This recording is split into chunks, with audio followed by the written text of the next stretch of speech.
31 ஆண்டுகள் அனைத்து இந்திய அண்ணா திராவிட முன்னேற்ற கழகம் ஆண்ட கட்சி என்பதை மறந்துவிட்டு இன்றைக்கு பல்வேறு விமர்சனங்களை அனைத்து இந்திய அண்ணா திராவிட முன்னேற்ற கழகத்தின் மீது அவர் சொல்லிக் கொண்டு வருகிறார். ஆதவ் அர்ஜுனா அவர்கள் அனைத்து இந்திய அண்ணா திராவிட முன்னேற்ற கழகத்திலே இருந்து 90% தொண்டர்கள், முன்னாள் அமைச்சர்கள், முன்னாள் நாடாளுமன்ற உறுப்பினர்கள், முன்னாள் சட்டமன்ற உறுப்பினர்கள் தாவேகாவில் இணைந்து விடுவார்கள் என்று சொல்லிக் கொண்டிருக்கிறார். ஏன் தாவேகாவில் ஆட்களே இல்லையா? தொண்டர்களே இல்லையா? அங்கே கட்சியை நடத்துவதற்கு அவர்களுக்கு பலம் இல்லையா?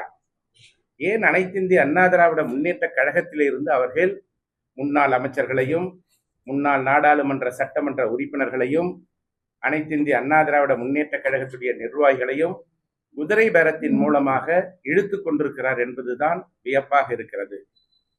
உங்களுடைய கட்சியினுடைய தலைவர் திரு விஜய் அவர்கள் தூய ஆட்சியை தருவேன் என்று நாட்டு மக்களுக்கு சொல்லியிருக்கிறார். ஆனால் இன்றைக்கு தமிழகத்திலே நடைபெற்று கொண்டிருப்பது என்ன? இன்றைக்கு அமைச்சர் பதவியிலே இருந்து கொண்டு திரு ஆதவ் அர்ஜுனா அவர்கள் தமிழக மக்களுக்கு பணிகளை செய்வதை விட குதிரை பேரத்தின் மூலமாக அனைத்து இந்திய அண்ணா திராவிட முன்னேற்ற கழகத்திலே இருப்பவர்களை குதிரை பேரத்தின் மூலமாக இழுப்பதுதான் அவருடைய பிரதான வேலையாக இருக்கிறது என்று தமிழ்நாட்டு மக்கள் சொல்லிக் கொண்டிருக்கிறார்கள். இன்றைக்கு இந்த இயக்கத்திலிருந்து சிலர் சென்று கொண்டிருக்கிறார்கள். 1996 ஆண்டு மாண்புமிகு இதய தெய்வம் புரட்சி தலைவி அம்மா அவர்கள் தேர்தலிலே தோல்வியை தழுவினார்கள். அந்த நேரத்தில் இந்த இயக்கத்தில் இருந்த சிலர் மாண்புமிகு அம்மா அவர்களுக்கும் அனைத்து இந்திய அண்ணா திராவிட முன்னேற்ற கழகத்திற்கும் துரோகம் செய்துவிட்டு அன்றைக்கு மாற்று கட்சிக்கு சென்றார்கள். அப்பொழுது பத்திரிகை துறையைச் சேர்ந்த நண்பர்கள் மாண்புமிகு அம்மாவிடத்திலே கேட்ட பொழுது இது பற்றி உங்களுடைய கருத்து என்ன என்று கேட்டார்கள். அதற்கு மாண்புமிகு அம்மா அவர்கள் சொன்னார்கள், உதிர்ந்த ரோமங்கள் என்று இயக்கத்திற்கும் தலைமைக்கும் துரோகம் செய்துவிட்டு சென்றவர்களுக்கு ஒரு பதிலை சொன்னார்கள். அதே பதில்தான் இன்றைக்கு அனைத்து இந்திய அண்ணா திராவிட முன்னேற்ற கழகத்திலே இருக்கின்ற எங்களுக்கும் பொதுமக்களுக்கும் அம்மா சொன்ன உதிர்ந்த ரோமங்கள் என்பதுதான் எங்களுக்கு நினைவுக்கு வருகிறது. இந்த ஆதவ் அர்ஜுனா யார் என்பது நாட்டு மக்களுக்கு தெரியாதா? ஏற்கனவே அவர் திராவிட முன்னேற்ற கழகத்திலே பணியாற்றியவர். அங்கே இருந்து அவரை கட்சியிலிருந்து நீக்கிய பிறகு விடுதலை சிறுத்தை கட்சிக்கு சென்றார். அங்கே 6 மாத காலம் அவர் செய்த தவறுக்காக அந்த கட்சியிலே இருந்து இடைநீக்கம் செய்யப்பட்டார்.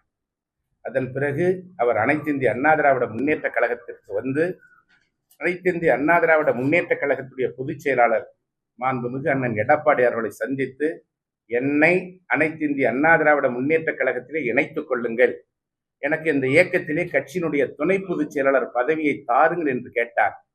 அண்ணன் எடப்பாடியார் அவர்கள் மறுத்து விட்டார்கள். இயக்கத்திலே உங்களை சேர்க்க முடியாது, ஏற்கனவே பல்வேறு இயக்கங்களில் இருந்த நீங்கள் பல்வேறு தவறுகளை செய்த காரணத்தினால் உங்களை அந்தந்த கட்சியிலே இருந்து நீக்கியிருக்கிறார்கள். எனவே அனைத்து இந்திய அண்ணா திராவிட முன்னேற்ற கழகத்திலே உங்களை சேர்த்து கொள்ள முடியாது என்று மறுத்துவிட்ட பிறகுதான் அவர் தமிழக வெற்றி கழகத்திலே சேருகிறார். இன்றைக்கு அந்த கழகத்திலே இருந்து அமைச்சர் பதவியை செய்வதை விட அனைத்து இந்திய அண்ணா திராவிட முன்னேற்ற கழகத்திலே இருக்கின்றவர்களை அவர் இழுத்து கொண்டிருக்கிறார், குதிரை பேரம் செய்து கொண்டிருக்கிறார். இது என்ன லாட்டரி வியாபாரமா? தமிழக மக்களை ஏமாற்றுவதற்கும் அனைத்து இந்திய அண்ணா திராவிட முன்னேற்ற கழகத்தில் இருக்கின்ற சட்டமன்ற உறுப்பினர்களையும் விலைபேசி வாங்கி கொண்டிருக்கிறார். இது லாட்டரி வியாபாரம் அல்ல, இது குதிரை பேரம் என்று மக்கள் சொல்லிக் கொண்டிருக்கிறார்கள். தமிழகத்திலே அவர்கள் செய்து கொண்டிருக்கின்ற குதிரை பேரம் என்பது இன்றைக்கு இந்திய அளவிலே அனைவருடைய கவனத்தையும் ஈர்த்திருக்கிறது. தமிழகத்திலே திராவிட முன்னேற்ற கழகத்தோடு அனைத்து இந்திய அண்ணா திராவிட முன்னேற்ற கழகம் இணைந்து ஆட்சி அமைக்கும் என்று எந்த நேரத்திலேயும் எங்களுடைய பொதுச் செயலாளர்கள் யாரிடத்திலேயும் பேசவில்லை என்பதுதான் உண்மை.